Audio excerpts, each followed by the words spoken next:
here with you, Matt. Gotcha. They take care of her day in and day out. And this is Sean Bryan. Hi, is with Chris. Yeah. Nice to meet you, Sean. Nice to meet you, too.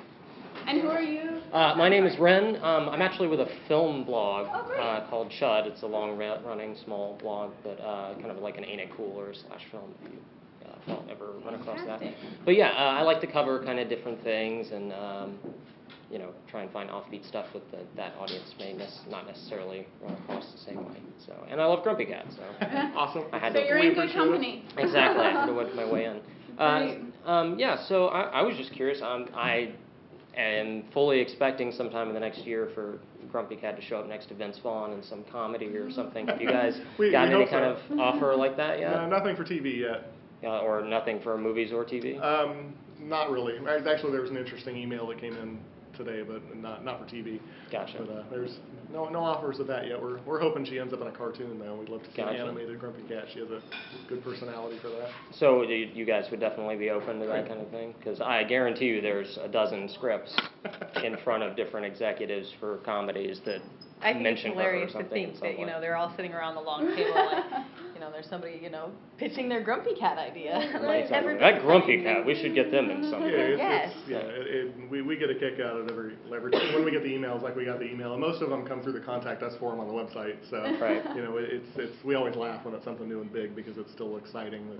I would imagine still so. Growing. So what's I guess the pop cultural thing that's most impacted you in terms of like, I cannot believe that's happened, or?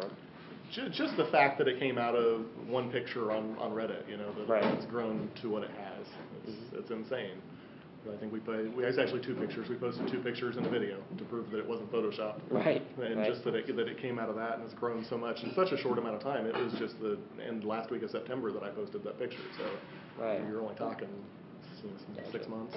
So I imagine you guys have at least some kind of concern, or at least, you know, of exposure, or, you know, taxing Tard too much or anything like that. Do you have like a kind of balance, or you just take things as they come, or? Take things as they come. Honestly, 99% of the time, she's just a normal house cat. You know, Tabitha takes the pictures, and she'll usually take pictures one day, and I'll use the same batch of pictures for a week or 2. So really, she's other than one day at the camera, in front of the camera every now and then, she's not really stressed out or anything. And when we come, this is only our 2nd trip with her. She travels very well. She doesn't get upset traveling. She just sleeps, and she's a really calm cat. She's not grumpy at all. That's just on the exterior. Right, it's her brother that's grumpy, correct? Pokey. It's actually. We've got a true fan here. Well, actually, I couldn't help it. My mother, she's a big fan, so every day I get the new message. That's awesome. So until I started following myself. So yeah, I mean, has there been anything notable that's kind of run across through the Facebook or anything that's been particularly strange, or like a particular example of the bizarre, huge fandom? The tattoos. There's probably been, I'm going to say, between 10 and 15 different people that have messaged us with pictures of their Grumpy Cat tattoo. Wow. And some of them have been on the horrible end, and some of them have been like perfect artwork, you know. Nice. And one that stands out is there was one that it was a heavier death metal type theme, you know, and it was a crazy tattoo. And we think the Grumpy Cat has like a heavy metal following, a little bit mixed in there. And we get a kick out of that one. Gotcha. So tell me a little bit about yourselves. What do you guys do when you're not, involved? I'm a waitress at Red Lobster. Oh, yeah? Yeah. I work for a local cable company, and I work out on the main lines that serve the neighborhoods, and work full time, and I do the Grumpy Cat stuff in my off time, and it's very time consuming. Gotcha.